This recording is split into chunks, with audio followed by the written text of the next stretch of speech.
हरे कृष्णा। आप सभी का हार्दिक स्वागत है। तो आप लोगों को मैं कंस के विषय में बताऊंगा और जिन जिन लोगों का, असुरों का, दैत्यों का कृष्ण के हाथों वध हुआ, वह पूर्व जन्म में क्या थे, उस किस कारण से भगवान कृष्ण के द्वारा उनका उद्धार या वध हुआ, कारण क्या रहा, इसके विषय में चर्चा करेंगे हम। हरे कृष्णा। आप सभी का हार्दिक स्वागत है। जगत गुरु श्रील प्रभुपाद की जय, गुरुदेव महाराज की जय। अध्याय 6 गर्ग संहिता, पृष्ठ संख्या 15, श्लोक संख्या 1। तो राजा बहुलाश्व ने नारद ऋषि से पूछा कि ये कंस पूर्व जन्म में कौन था और इसको भगवान कृष्ण ने ही क्यों मारा। तो कंस के पिताजी हैं उग्रसेन, उनकी माँ का नाम पद्मावती है। तो ऐसा कहा जाता है एक समय पद्मावती यानी कि राजा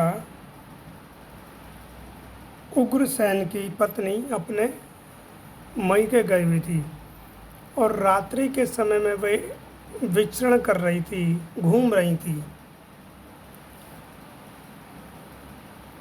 तो वहाँ पर एक दुर्मिल नाम का दैत्य आया और उसने उग्रसेन का रूप बनाया और रूप बना करके वह पद्मावती के पास गया और उनसे शारीरिक संबंध स्थापित किए।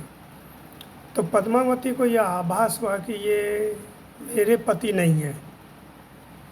तो उन्होंने पूछा कि तुम कौन हो और तुमने मेरे साथ ऐसा क्यों किया।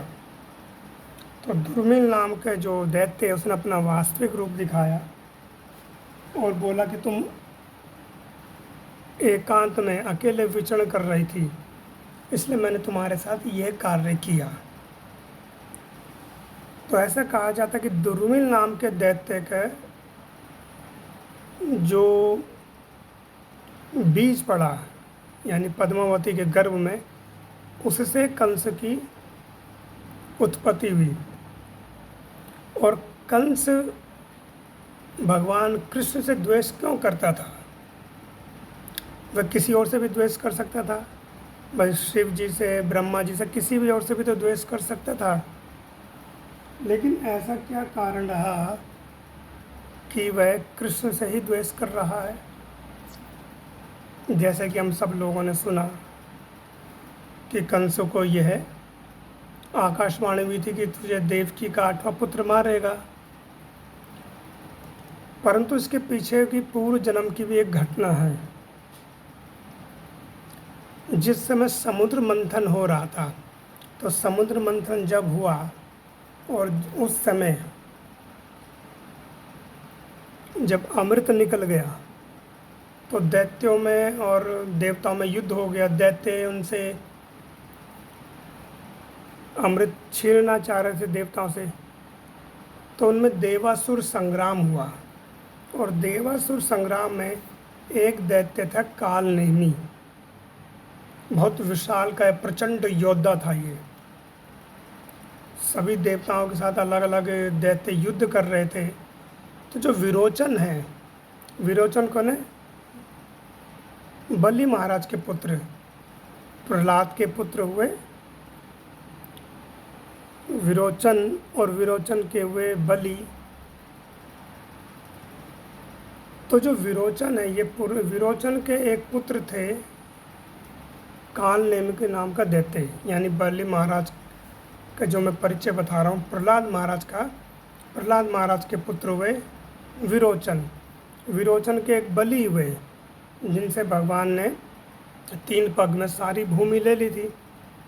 लेकिन विरोचन के भी और भी पुत्र थे, जिसमें काल नेमी नाम का दैत्य था।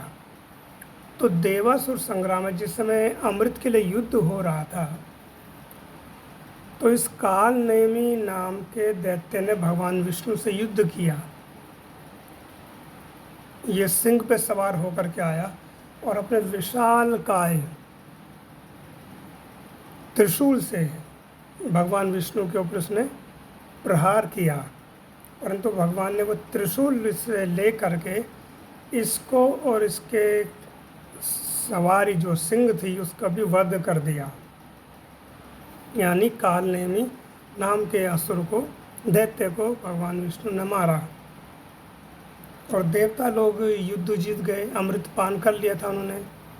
तो शुक्राचार्य ने अपनी संजीवनी विद्या के माध्यम से इस काल नेमी नाम के असुर को दोबारा जीवित कर दिया, क्योंकि शुक्राचार्य के पास संजीवनी बूटी है, ये संजीवनी मंत्र है।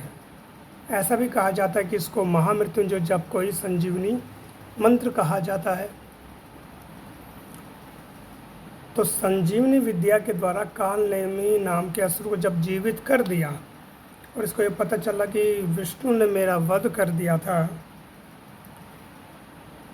तो ये मन ही मन भगवान विष्णु से युद्ध करने के लिए ललायत रहता था।